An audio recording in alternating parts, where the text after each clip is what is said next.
everyone, welcome back to Xylem, welcome back to the world of English. നമ്മുടെ പരീക്ഷ ഇങ്ങനെ പടിവാതിൽക്കൽ എത്തി നിൽക്കുന്ന സമയത്ത് ഇനി ടെക്സ്റ്റ് ബുക്കിലെ എല്ലാ ചാപ്റ്റേഴ്സും ലൈൻ ബൈ ലൈൻ വായിക്കുക എന്നുള്ളത് ബുദ്ധിയായിരിക്കില്ല. നിങ്ങൾ അവസാനത്തെ ലാപ്പിൽ ചെയ്യേണ്ട കാര്യം എല്ലാ ചാപ്റ്റേഴ്സിനെ കുറിച്ചും ഒരു ഏകദേശ ധാരണ, ഡീറ്റെയിൽ ആയിട്ടുള്ള ധാരണ ഉണ്ടാക്കി വെക്കുക. പ്ലസ് പരീക്ഷയ്ക്ക് ചോദിക്കാൻ സാധ്യതയുള്ള എല്ലാ ചോദ്യങ്ങളുടെയും ഡിസ്കോഴ്സുകളുടെയും ഫോർമാറ്റുകൾ കൃത്യമായി മനസ്സിലാക്കി വെക്കുക. ആൻഡ് ഗ്രാമർ ചോദ്യങ്ങൾ പരമാവധി ഈ ചെറിയ സമയത്തുള്ളിൽ ചെയ്ത് പഠിക്കുക. സോ ഈ മൂന്ന് കാര്യങ്ങളും അടിപൊളിയായിട്ട് ചെയ്യാൻ വേണ്ടി ഇന്ന് വൈകുന്നേരം 7:30 ഞാനും JD സാറും ഷാജു സാറും കൂടെ മെഗാ മാരത്തണിൽ വരുന്നുണ്ട്. ആ ലൈവിന്റെ ലിങ്ക് താഴെ കൊടുത്തിട്ടുണ്ടാവും. സോ നിങ്ങൾ അതിൽ ജോയിൻ ചെയ്യാം. ആൻഡ് ഈ വീഡിയോയിൽ നമ്മൾ ഡിസ്കസ് ചെയ്യാൻ പോകുന്നത് ഒരു ഫോർമൽ ലെറ്ററിന്റെ ഫോർമാറ്റ് ആണ്. ഫോർമൽ ലെറ്റർ തന്നെ വേണമെന്നില്ല, ചിലപ്പോൾ ഒരു ലെറ്റർ ടു ദ എഡിറ്റർ ആയിരിക്കും ചോദിക്കുന്നുണ്ടാവുക. So letter to the editor ആണെങ്കിലും ഫോർമൽ ലെറ്റർ ആണെങ്കിലും ഒരു ഫോർമാറ്റ് പഠിച്ചാൽ മതി. 6 മുതൽ 8 മാർക്ക് വരെ ചോദിക്കാൻ സാധ്യതയുള്ള ഒരു ചോദ്യമാണിത്. നോക്കൂ. Step number 1, senders address without name in the top left corner. എഴുതാനുള്ള പേര് വേണ്ട, അഡ്രസ്സ് മാത്രം എഴുതാം. അടുത്തൊരു സ്പേസ് ഇട്ടിട്ട് ഡേറ്റ് കൃത്യമായിട്ട് എഴുതുക. അതിനുശേഷം receivers address. So receiver address എഴുതുമ്പോൾ ആർക്കാണോ എഴുതുന്നത് അയാളുടെ ഡെസിഗ്നേഷൻ, സ്ഥാനപ്പേര് കൊടുക്കണം. ഇപ്പോൾ എഡിറ്റർക്കാണെങ്കിൽ എഡിറ്റർ എന്ന് കൊടുക്കുക, മാനേജർക്കാണെങ്കിൽ മാനേജർ എന്ന് കൊടുക്കുക. അതിനുശേഷം നമ്മൾ ഏറ്റവും ഷോർട്ടായിട്ട് സബ്ജക്റ്റ് എന്താണെന്ന് പറഞ്ഞു വെക്കുന്നു. അതിനുശേഷം സാല്യൂട്ടേഷൻ, അഭിസംബോധന, റെസ്പെക്റ്റഡ് സാറിനോ ഡിയർ സാറിനോ കൊടുക്കാം. ദെൻ നമ്മൾ ബോഡി ഓഫ് ദ ലെറ്റർ. ഈ ബോഡി ഓഫ് ദ ലെറ്ററിനെ നിങ്ങൾക്ക് 3 സെക്ഷനായിട്ട് ഡിവൈഡ് ചെയ്യുന്നതാണ് ഏറ്റവും നല്ലത്. ബോഡി ഓഫ് ദ സെക്ഷനിൽ ആദ്യത്തെ കാര്യം എന്ന് പറയുന്നത് ഇൻട്രൊഡക്ഷൻ ആണ്. അതായത് നിങ്ങൾക്ക് എന്താണോ ഇഷ്യൂ, എന്താണോ പറയാനുള്ളത്, ആ ഇഷ്യൂ അഡ്രസ് ചെയ്തുകൊണ്ട് ബ്രീഫായിട്ട് തന്നെ സ്റ്റേറ്റ് ചെയ്യാം. ദെൻ രണ്ടാമത്തെ മെയിൻ കോണ്ടന്റ് ആണ്. അവിടെ നിങ്ങൾ ഡീറ്റെയിൽസും ഫാക്ട്സും സജഷൻസ് ഒക്കെ പറയണം. മൂന്നാമത്തെ പാരഗ്രാഫിൽ, കുഞ്ഞു പാരഗ്രാഫിൽ നിങ്ങൾക്ക് request action or express a hope for solution.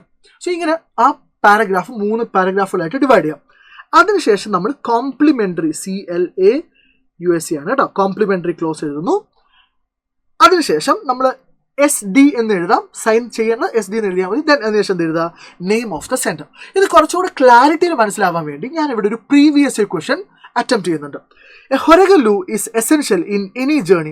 അപ്പോൾ നമ്മൾ കണക്ട് ചെയ്തു. ഇത് സുധാമൂർത്തിയുടെ ഹൊരഗല്ലു എന്ന് പറഞ്ഞ 1ാമത്തെ യൂണിറ്റിലെ 4ാമത്തെ ചാപ്റ്ററിൽ നിന്ന് വന്ന ചോദ്യമാണല്ല, അതുമായി കണക്റ്റഡ് ആയിട്ടുള്ള ക്വസ്റ്റൻ ആണ്. എന്തുകൊണ്ടാണ്? It is more so when people around you are too busy in their own words you feel that it is necessary to post counsellors in schools. ഇതാണ് നമ്മുടെ പ്രശ്നം. നിങ്ങളുടെ സ്കൂളിൽ അല്ലെങ്കിൽ മൊത്തം സ്കൂളുകളിൽ കൗൺസിലേഴ്സിനെ പോസ്റ്റ് ചെയ്യുക എന്നതിനെ കുറിച്ച് നിങ്ങൾ ആർക്ക് എഴുതുന്ന കത്ത്? മിനിസ്റ്റർ ഓഫ് എഡ്യൂക്കേഷൻ എഴുതുന്ന കത്ത്, വിദ്യാഭ്യാസ മന്ത്രിക്ക് എഴുതുന്ന ഒരു ഫോർമൽ ലെറ്റർ ഒരു പ്രീവിയസ് ക്വസ്റ്റനിൽ ചോദിച്ചിട്ടുണ്ട്.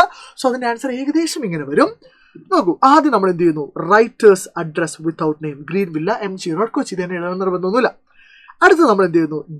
ഡേറ്റ് ഫുൾ ഫ്ലെഡ്ജഡ് ആയിട്ട് 1/2/25 എഴുതി വെക്കാതെ 1 March 2024.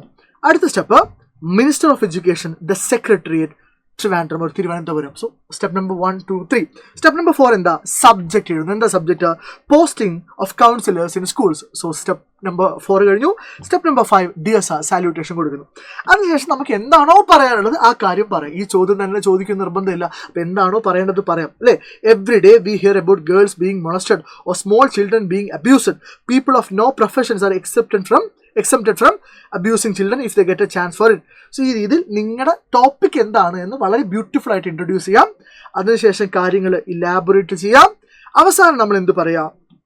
നിങ്ങളുടെ റിക്വസ്റ്റ് കൂടെ പറയാം. അതായത് okay, so I humbly request you to post counsellors in schools. Please take necessary steps in this regard. ഈ കാര്യത്തെക്കുറിച്ച് എന്നുള്ള അർത്ഥത്തിൽ. ആൻഡ് എന്ത് നമ്മൾ പറയുന്നു? താങ്കിങ് യു ഇൻ ആൻറ്റിസിപ്പേഷൻ, അല്ലെ? നേരത്തെ നന്ദി പറയുന്നു. ദെൻ കോംപ്ലിമെന്ററി ക്ലോസ് ആണ്. യെസ്, കോംപ്ലിമെന്ററി ക്ലോസ് തന്നെയാണ്. കോംപ്ലിമെന്ററി ക്ലോസ് നമുക്ക് ഇത് തന്നെ എഴുതണം നിർബന്ധമില്ല. ഇവിടെ എന്ത് പറയുന്നു? യുവേഴ്സ് ഫെയ്ത്ത്ഫുള്ളി എന്ന് പറയുന്നു, അല്ലെങ്കിൽ യുവേഴ്സ് റെസ്പെക്ട്ഫുള്ളി എന്ന് പറയുന്നു. ദെൻ അതിനുശേഷം SD, സൈൻ ചെയ്യേണ്ട SD സൈൻഡ് എന്ന് എഴുതിയാൽ മതി, SD എന്ന് എഴുതിയാൽ മതി. ദെൻ നിങ്ങളുടെ പേര് കൂടി എഴുതുന്നു. ഇത്രയും കാര്യം എഴുതി കഴിഞ്ഞാൽ ഒരു ഫോർമൽ ലെറ്റർ അടിപൊളിയാണ്. സോ അവിടെ കോണ്ടന്റ് ഇമ്പോർട്ടൻ്റ് ആണ്, പക്ഷേ കോണ്ടന്റ് പോലെ ഇമ്പോർട്ടൻ്റ് ആണ് എന്ത്?